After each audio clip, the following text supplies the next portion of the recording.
On this episode of Chicago Beer Pass, Nick and I are drinking some Hopewell Run It Back as we talk about the Goose Island Black Friday lineup. All that and more on this week's episode. Here we are, hitting up events, drinking our way through Chicago beer, and trying not to miss a thing.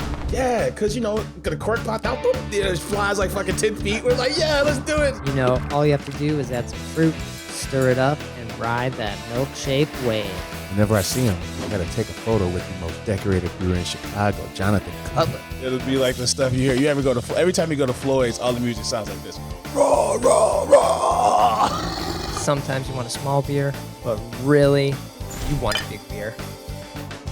You gotta take in all those big aromatic hops. Hey, what are you doing this weekend? Waiting in line for a bottle release? You should have never been a fad. The Black IPA is delicious. Hey, and welcome to Chicago Beer Pass. I'm Brad Chmielewski. Brad, what's up, man? I'm Nick White. No guest this time. No, man. Shalonda hung out with us last time. That was fun. Yeah. Out of nowhere. I think, what did we talk about? We talked about what we want to see from DigiFest. Right. Then we got tipsy. Yeah. Yeah. She was part of a DigiFest at, what do you call it? Fresh Fest. Fresh Fest. That happened this past weekend. Yeah, yeah. All the bands showed up, which was cool. You could tune into different channels and see different bands. Nice. So, What bands did they have? Just all local stuff from the Philly, Pittsburgh area. Yeah. So, there was a band called, it was like Midnight, fuck. I think it was Midnight something. Mm-hmm. Oh, but this dude's like full on Lenny Kravitz. He's like hanging out in his underwear. But he sounds like one of those 80s metal bands, like, that had the really high operatic voices. He sounded like that, but he looked just like Lenny Kravitz. Oh, cool. It was pretty funny. Yeah. Nice. Right. But it was just cool to see, Some actual music. actual music. Yeah, and then actual chat rooms. Yeah, and they jumped on a Zoom call. They talked about a lot of fun stuff. Nice. Yeah.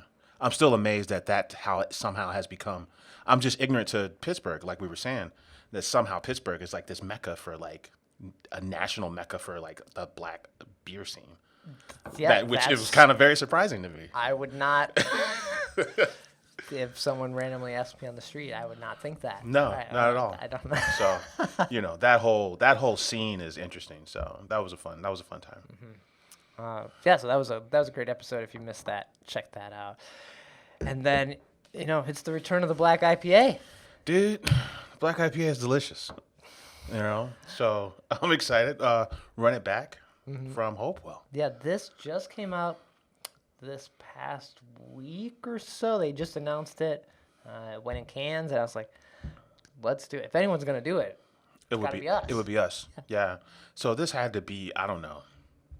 Well, craft beer goes in waves. I think Mexican chocolate stouts is a wave, and Goza's was a wave, right? Mm-hmm. Haze is a wave that has probably surpassed both of those.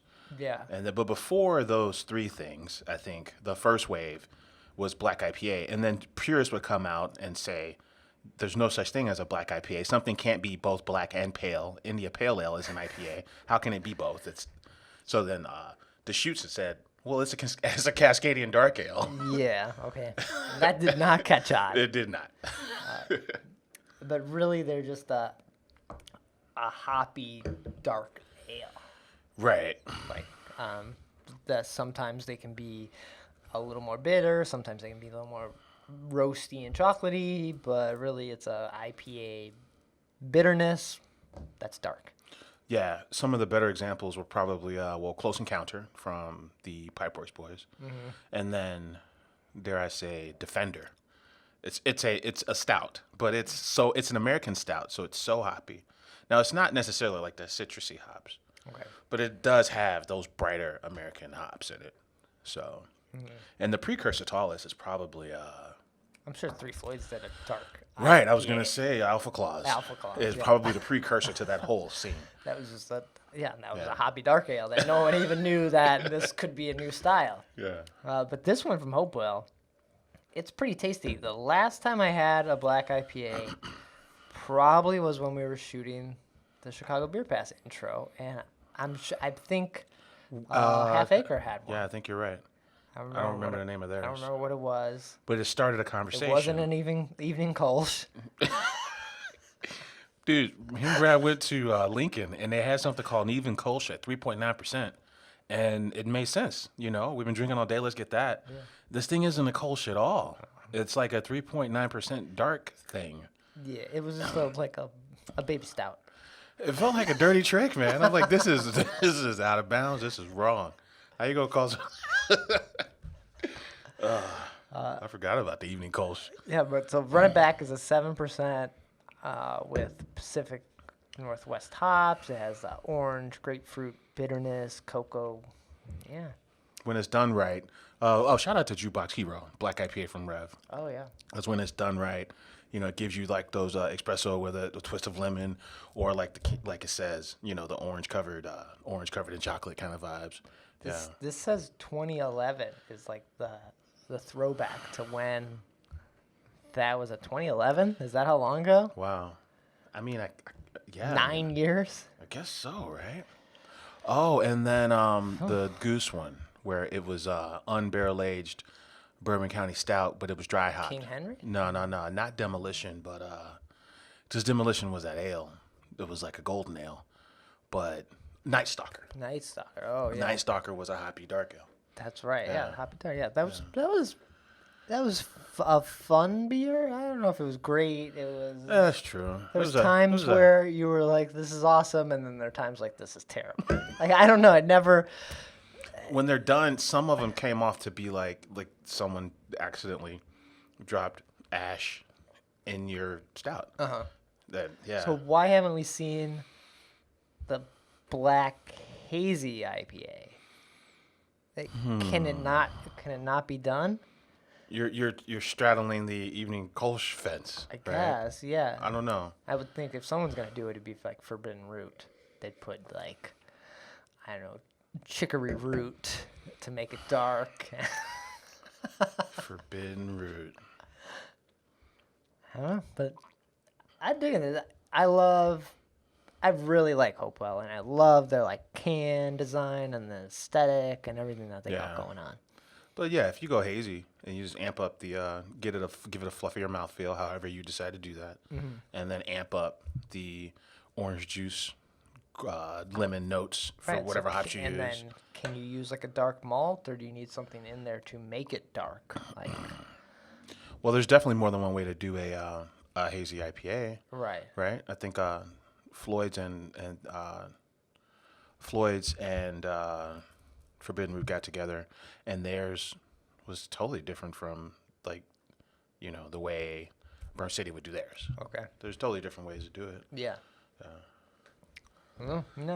All right, we'll sip on this, and we also have a can of the cold brewed lemonade. It's ale brewed with coffee and fruit.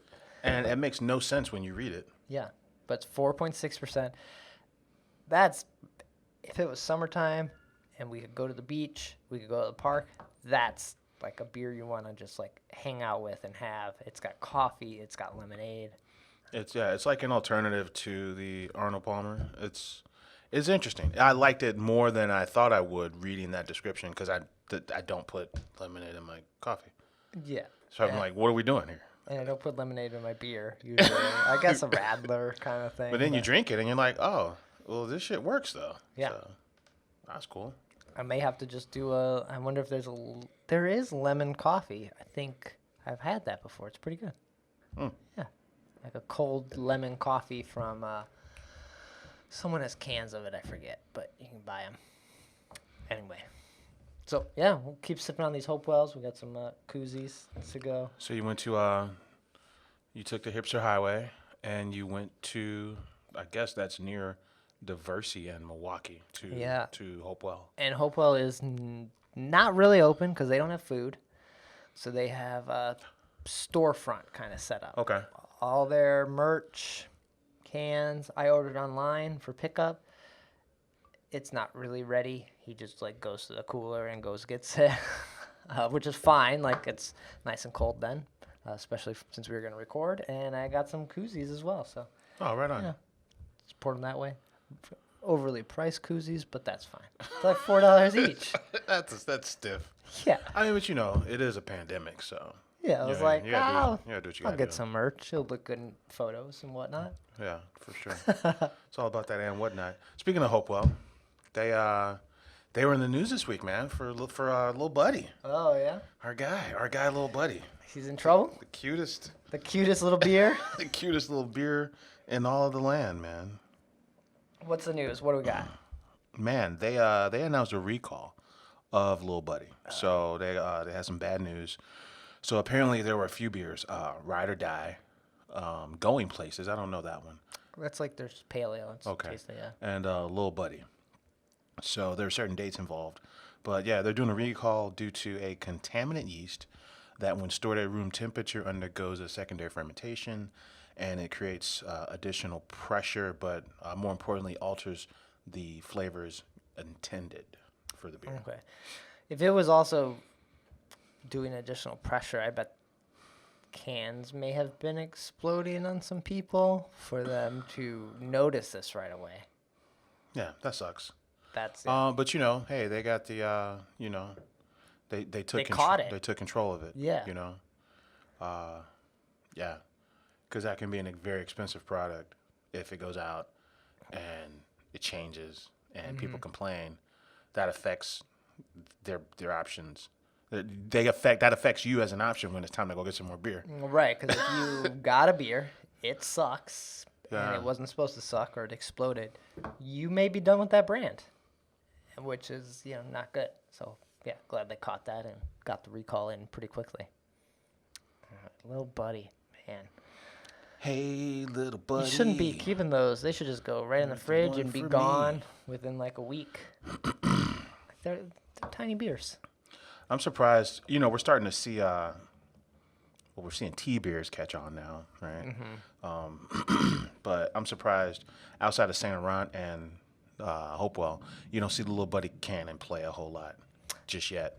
I think it's too expensive. Dude, why do I keep spilling beer, man? I don't know. The fuck, man. Not used to pouring your beer into a glass. Yes, right from the can. I don't know. It's expensive, right? You might as well just go 16 ounce and get as much beer to the consumer as possible with the easiest price margin for you. Yeah.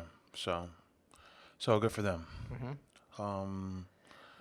What else have we got in the news? We got distribution consolidation. Yeah, man. It sounds like Breakthrough Beverage sold their beer portfolio to Lakeshore. Okay. So I don't know how other cities are, but in Chicago there's a Miller House and a Bud House. The Windy City and the Reyes Boys, that's the Miller House.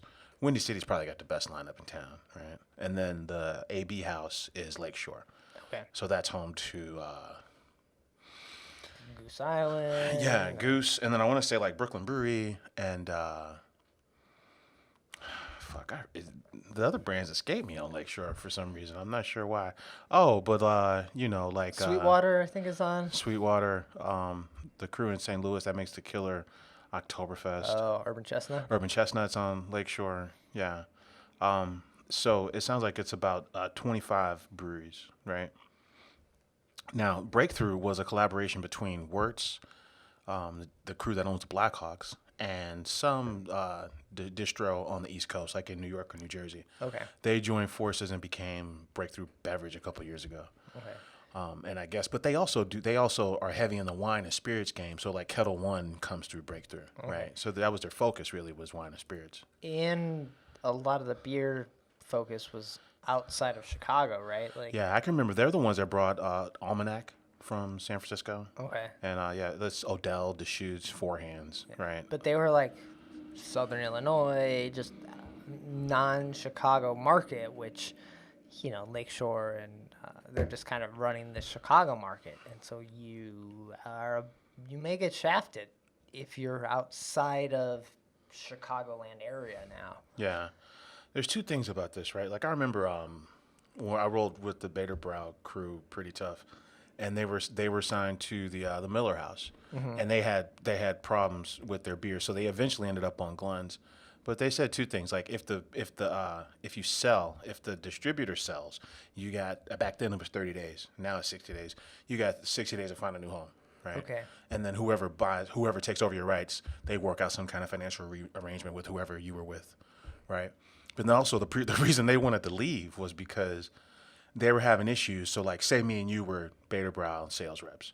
You know, we roll into Hop Leaf and we sell them, you know, a couple kegs of Beta Brow Pilsner. So then they put in the order, and then by the time the distributor gets there, instead of selling you Beta Brow Pilsner, he's trying to talk you into buying like a Pilsner from, let's say, Left Hand. Like, I know Nick and Brad came in with the Beta Brow pills, but I got a great deal on this Polestar pills from fucking. Yeah, $5 less, and I got it right now. I gotta go. I won't have that one till tomorrow, kind of thing. So they were saying this is the kind of problems you run into when you have a big distributor, right? So I think, so in some respects, this could be problematic if you're like, let's just say Spiteful, for example. You know, you're going in, you're selling the Spiteful IPA. We like Spiteful a lot, and then by the time Lakeshore comes through to, you know, collect the order, instead of giving you your Spiteful IPA, in theory, they could just be trying to push Bell's IPA down your throat. Right. Or they could come in and be like, yeah, I know you ordered that. We don't have it. Here's this. Yeah. So Cool. What are you going to do? You want beer? You needed an IPA. let me make it sweet for you. You know, I'll give you, look at the. I'm sorry. We messed up. It didn't get put on the truck. But I get you twice as much. Like, it could be, you know, like, and that's a small sample size, but, you know, it could be problematic for people who are switching distros against, you know, wanting to, I guess. That's why this 3-tier system, there are pros and there are cons to it. And especially during a pandemic, we are seeing the complete destruction of these distribution things, because they now had warehouses of beer just sitting there waiting to go out. That is now bad. Yeah. 7 months in? Yeah. Unless you change the model to where you would almost have to retrain folks and promote them to come buy kegs of beer for whatever reason, right? Just make it more interesting for them to want to buy 6 stools of beer. Because without that, like you said, what are you doing with all those kegs? Yeah. And I'm sure the people are still out there being a sales rep, going to all these bars trying to sell beer. That's got to be incredibly hard, and like, you're gonna go in all these places and be like, I got this beer. They're like, yeah, I don't know, we had like 5 people in a day. That's another piece of this too. Like, if you were a sales rep for Breakthrough, and now the beers you sold, whether it's, you know, 18th Street or Deschutes or whatever it was, is now being sold at Lakeshore. Do the sales reps go to Lakeshore? Nah, they're done. Yeah, so that's another piece that it kind of sucks about all this. the jobs that would have been Breakthrough jobs are gone. Yeah. Like, the beer industry jobs probably decreased a lot from this. Yeah. They talked about how there's a 60-day window. There's a cool article on Good Beer Hunting about this. And there's they talk about how the other distros in town where you could go if you don't want to deal with Lakeshore. Apparently, Adam Vavrick started Do Right distro, where they focus on Belgian beers. I guess I didn't know that. Oh, I didn't know that. Yeah. Cool. Heartland, which I've heard of, and AJ Maka distributing. So they're bringing in like Casey's Brewing from Denver, and some other stuff I've never heard of. El Apothecary. I don't know any of these. It's got to be right now. But if you It's got to be so tough to be a distributor or be bringing in other beer from other places. And how do you get rid of it? I don't know. It's got to be a mess. I'd love to. We should get Adam Vavrick on and see like how that. Because he's seen both sides. He was at Benny's for a long time, and then he was on the other side with Publican, and now he's running a distro. I'm curious to know the ins and outs of like in the modern context, especially with regards to this. Like, how does it all affect people? Even if I'm at the store or you're at the store, we don't care how that beer got there. Like, oh, a new one from Hopewell. Okay, I will get it. Or if I didn't go to Hopewell and actually pick it up. So I'm like, oh, well, I like these guys. I could go over there, but it's here at the store. I'll just get this. Look at a crew like Brickstone down in Bourbonnais. Like, yeah, of course they're gonna own the Bourbonnais scene, but So a it's big like 5 people. but a big part of it, I would imagine, is that they're in every Jewel and every Whole Foods, and right, they are everywhere. So they're the distributor has a lot to do with that. So you being forced to change distributors could be disruptive, you know? Yeah. Damn. We'll see. We'll see how it shakes up. I don't Yeah, know. because the small boys probably don't have the infrastructure to get you into supermarkets and shit. Right. So now you got a I problem. remember we were at the 10th anniversary party for Metro, Yeah. and Gary Gully was telling us that they got into Mariano's and just like some of the ins and outs that happened there. He got in because they won a gold. Like, he didn't get in because they're alarmists. They won an award, Yeah. and so their beer was sought after. And so Yeah. so if you're Is Alarmist self-distribute? no. So they can't because that's way too much beer, and now you get in the That's grocery true. store. You get yeah. over a certain number, you can't. Yeah. So someone like, I don't know, like talk about Lake Effect, like he's still, or I assume Clint is still. Probably. Yeah. Unless you're winning some big award and you can make a lot of beer, you're not getting into some of these places. Yeah. Their There's priorities gatekeepers. are occupied. Yeah. Yeah. Yeah. So That's tough, but big shakeup. Yeah, because we lose sight of that. I mean, I don't know. I mean, you know, if I go visit my mom or something in the burbs, I'll go to a store. But yeah. a lot of times, if I'm picking up beer, no, but I go to liquor stores a lot. Yeah. I'd say I go to liquor stores a lot. 70% of my beer purchase is at the brewery. Yeah. So there are times where I'll go to Binny's or Whole Foods where I'm like, I haven't seen this and I can't make it there. So I will get this. Yeah. So that happened this week, a little shakeup locally. Damn. Your friend and mine, the good folks at Bourbon County Stout at Goose Island. Oh, yeah. Okay. Because I'm actually drinking my Black IPA out of a Black Friday glass. Oh, we both are. Yeah, we got a Black Friday. Yes, Yeah. it's not Friday.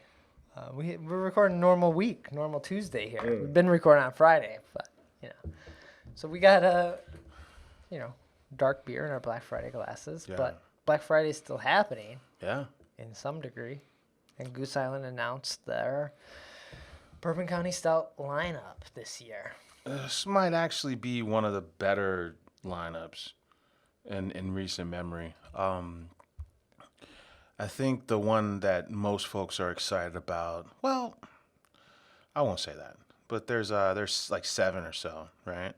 We'll run through them real quick. This is the 10th year of Black Friday. So they would have went all out this year. They'd have been right? all balls deep for sure. 10-year, some sort of crazy event, probably all-night party. Yeah, all sorts of little pop-ups, like big celebration. So the anniversary Bourbon County Stout is on the lineup. So this is a BCS aged for 2 years in Weller 12 barrels. Okay. So to commemorate 10 years of Black Friday. Nice. You were just talking about Weller too for your For full Newport. proof, yeah. So Weller and Pappy Van Winkle is the exact same recipe because it's all made of Buffalo Trace, and Buffalo Trace only has one wheat recipe. Okay. So a lot of people see the Weller line as kind of like baby Pappy, and Pappy's like the whale. That's the white unicorn, right? Everyone wants one of the Pappies. I think there's 4 of them: Pappy 23, Pappy 20, Pappy 15. Right, and then there's a rye, Okay. which is 13. Yeah, Okay. but then there's 10 and 12, but the main Pappy does over at Van Winkle. But, yeah. Oh, but anyway, so this is as close to Pappy as you would get. Okay. Yeah, is this Weller 12. So that's probably the one I want the most. Now, those are going to come in boxes. Prop's going to come in a box. The birthday bourbon. Just the cardboard box, The not card- the wooden one that was it the anniversary one or That was Rare. the rare came in. Rare Yeah. came in. Rare 2.0. Came in this like fancy box, It was like similar to the slabs of wood. Captain Pabst box we got in the corner. Yeah. So Props coming in a box, anniversary Bourbon County's coming in a box, and then birthday Bourbon County's coming in a box. Birthday. It's kind of confusing. There's anniversary see, I'm fucking up already. Anniversary Bourbon County, and then birthday Bourbon County, both in the lineup this year. What's birthday? Like birthday cake? Right. So birthday Bourbon County is an Old Forester bourbon barrels, but it's the Old Forester Birthday Bourbon. That's the name of the bourbon. Okay. It's an 11-year bourbon from Old Forester. Oh, so nothing to do with like birthday cake. Nothing to do with like flavors. Portillo's birthday shake. It's got chocolate. It's got mayonnaise. That's what they should have did. They should have teamed up with Portillo's. Portillo's chocolate shake, Bourbon County birthday. Yeah. A lot of people. A lot of people don't know Old Forester is actually like the oldest bourbon to be bottled in America. Like they've been bottling bourbon longer than any other distillery. Oh, wow. Okay. That was the first one to put in bottles. Yeah. Okay, so that's birthday. Yeah. So those two, anniversary, birthday, and prop, will come in boxes. And what's the prop? Prop this year looks like it's going to be spumoni. Am I saying that right? The Italian dessert? Is it spumoni or spumoni? I don't know. Fuck, we're not Italian. No. Well, I like desserts, but I don't know how to say spumoni. That doesn't sound right. Spumoni? That sounds closer. Okay. Sounds more Italian. We're the wrong. We can't get shit right on this show, man. It's the classic Italian frozen treat. So Not gelato. not gelato. Is it Neapolitan? But it's like an Italian Neapolitan. I think when I hear tricolored frozen dessert, I think Neapolitan. Right. You know, that's what they fucking should have did was BCS Neapolitan, the greatest BCS to ever exist. That was good, yeah. Oh, dude, you kidding me? The very first time I went to Goose, it's the very first story on Beer Geeks. We hung out with Laffler, and he's pouring it out of the fucking sixtel, and I'm just like, how do you know when you've got one? He's like, well, Nick, you take a sip, and you're like, yep, that's it. But I had it that night, and I had it at fucking Great Taste. Oh, a great taste. Yeah. Neapolitan is where, I don't know, whatever. But yeah, but spumoni. So maybe this is like that. You know, what else? Oh, Bourbon County Carmela. Okay. That's the wheat wine this year. Okay. So it's Larceny Barrels, which is a Heaven Hill product, the Larceny bourbon. Except they're adding apple, cinnamon, and natural caramel flavor.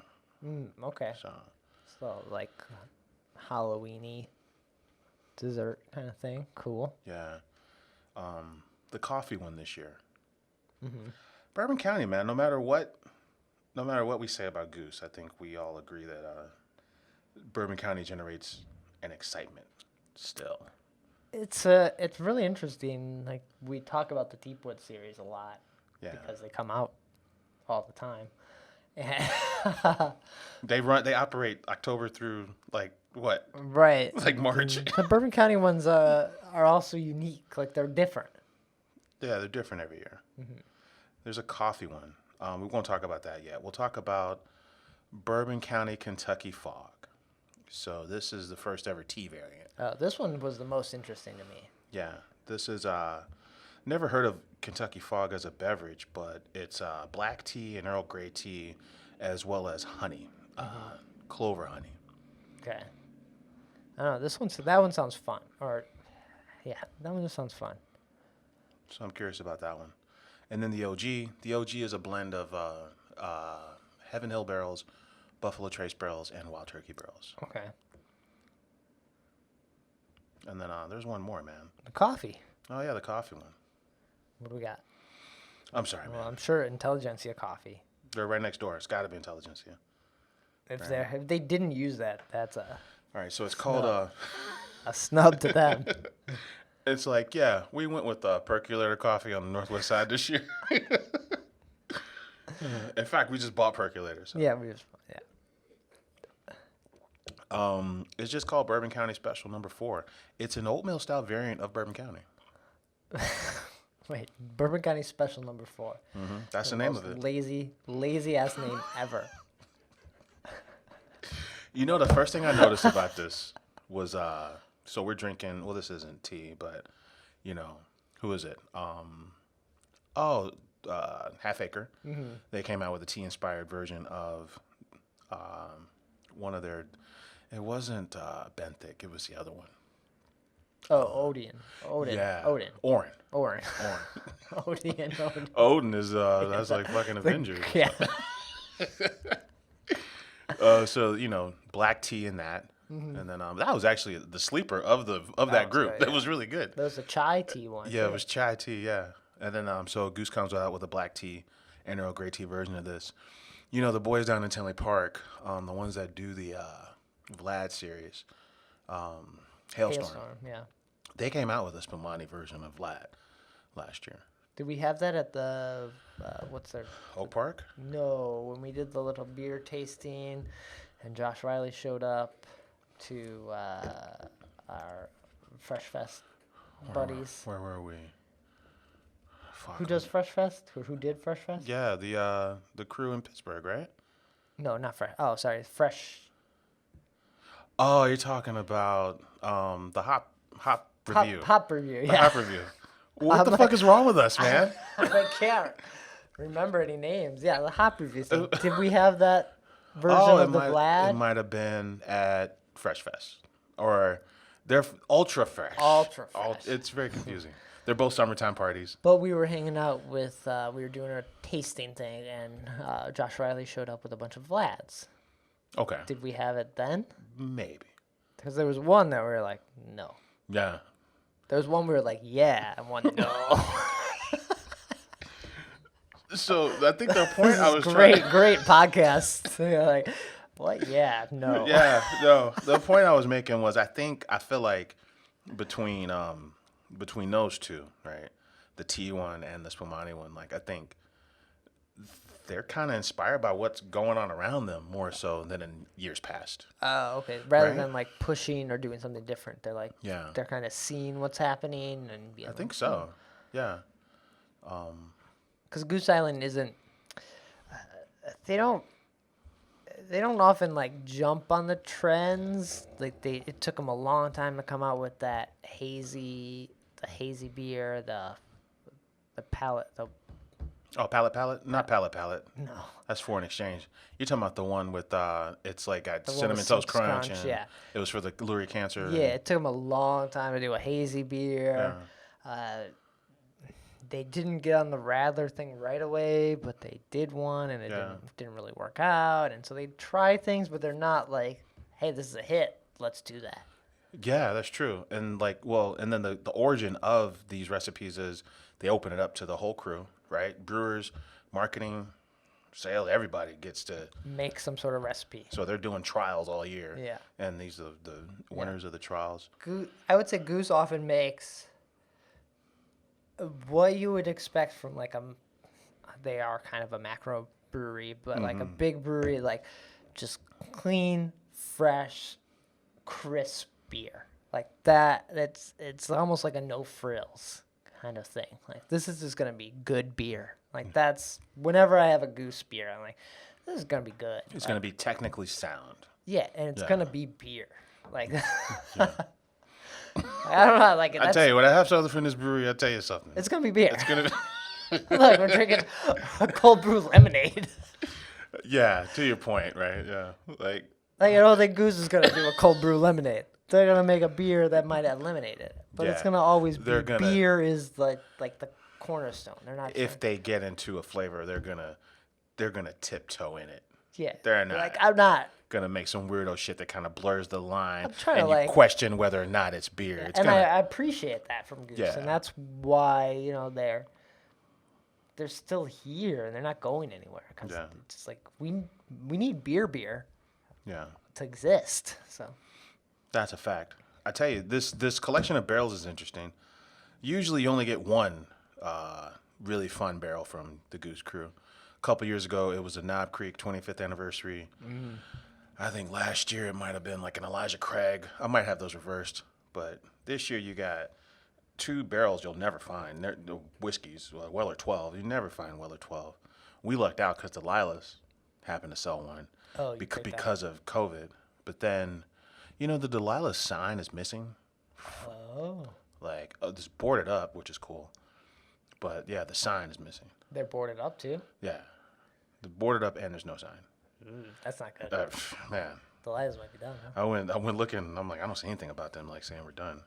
Oh, so Weller 12 and Old Forester Birthday Bourbon are two whiskeys you would never find. So we're getting, those in the lineup. when you might only see one of those in the past. That's cool. So that's cool. That felt extended. Yeah, I don't know. We're That all over goosey. the place. The only other bit of news I have is Liquid Love has a date. It's 8/28 will be their date, and they were taking over the Prairie Craft. Yeah. So Prairie Craft is now officially closed. Okay. They're done. Oh man, Prairie Craft's done. I called that way sooner than it actually happened, but because they were taking over that space, so they will be in there. 8/28 they open up. Right on. Folks are excited about their stuff. So that's cool. I still haven't had it. I haven't gone anywhere that's had it. It might be at maybe Beer Temple. It's probably at Beer Temple. I have never gone there. Brad doesn't go to Beer Temple. I don't know why. I just haven't. If we left here on foot, we'd be at Beer Temple in less than 10 minutes. But Brad's never been to Beer Temple. I don't know. We'd have to go past Metro, and should I pick up beer from Metro before Beer Temple? They got that. They got the Doppelbock with the coffee going over there at Metro. Sorry, I can't make it. I can't make it that far. All right, so I think that's. I don't know. That's all that's kind of happening. I do feel sad that we don't get to like go to events and see all the people we know. That's true.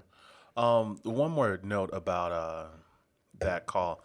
They had a Zoom call on Fresh Fest, kind of like a Fresh Fest after party, right? Oh, and a couple of the folks on there, I think Black and Brew Chicago, who's her name's Mickey. I think she's got an Ohio chapter, but then she says she's partnering with the Guild. The Illinois Yeah. Guild? And they're looking to get folks certified. They're looking to get Certified what? Like certified Cicerone. Cicerone? Sorry.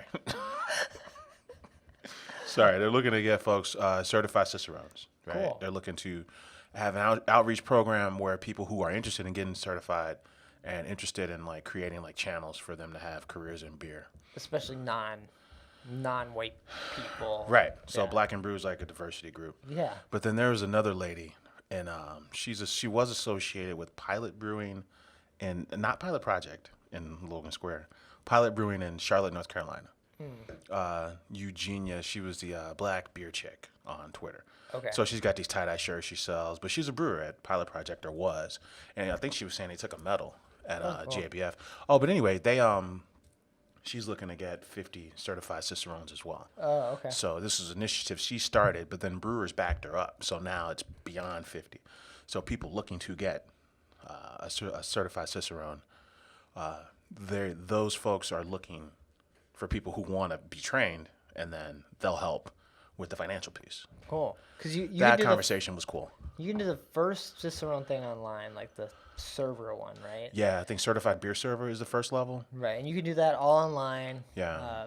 I don't think it's that expensive to do that, and if you know the basics about beer, Yeah. you're going to be able to pass. Yeah, for sure.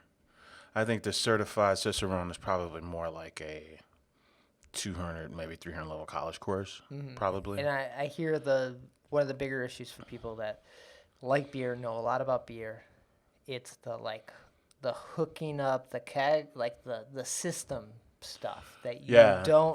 that you definitely don't know if you're just a beer drinker and knowledgeable about beer. That's a fact. The first time I put a keg, the first time I connected a pump to a keg, that shit sprayed everywhere. Yeah, I will. It's just not something you would just offhand know. Right. Even if you've hooked it up for like your backyard party, you don't know like, oh, you're getting too many bubbles. Oh, what do you do Yeah. here? Like this kind of stuff. Like That's true.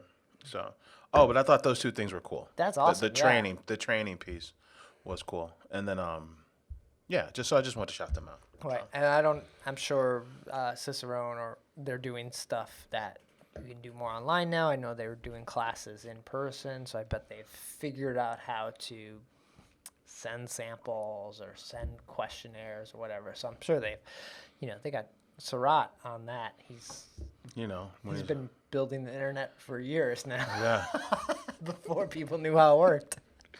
he built the internet, and when he's not Him making, and Al Gore built the internet. and when he's not making cheeseburgers and baking Some sort of bread. every type of bread imaginable, I'm pretty sure he's got Cicerone up to speed on how to certify folks online. Yeah. Well, that's awesome. Cool. Anything else before we get out of here? I don't know, man. I think that's it, man. All right. That'll do it. So, Nick, where can people find you, get in touch when we're not here? Right on, man. I'm on Twitter at Nicosio. And I'm on Twitter at BRAD, Chicago Beer Pass, Chicago Beer Pass, Instagram. Ups and downs on our posting. It's tough to post when you don't go anywhere, right? I don't know. I can only post so many pictures. I have 4 beers of every 4-pack. I can't post 4 pictures of that beer on Instagram. I don't know what to tell you, Brett. Oh, but cheers to District Brew Yards. Yeah. The Goza, the fruited Goza from fucking Bulldog. Bulldog, yeah. Oh man, I haven't had that yet. it was so nice. Oh, okay. It was so nice. I dig that Sunny. Yeah, Did you- I haven't had that one yet. I Yeah, just had that's the two Gozas. Okay. Super fun. Super fun. It was so good. Yeah. Nice. Official sponsor. New sponsor of 2020. District Brew Yards. Yeah, we'll be back next week with another episode. Take care. Cheers.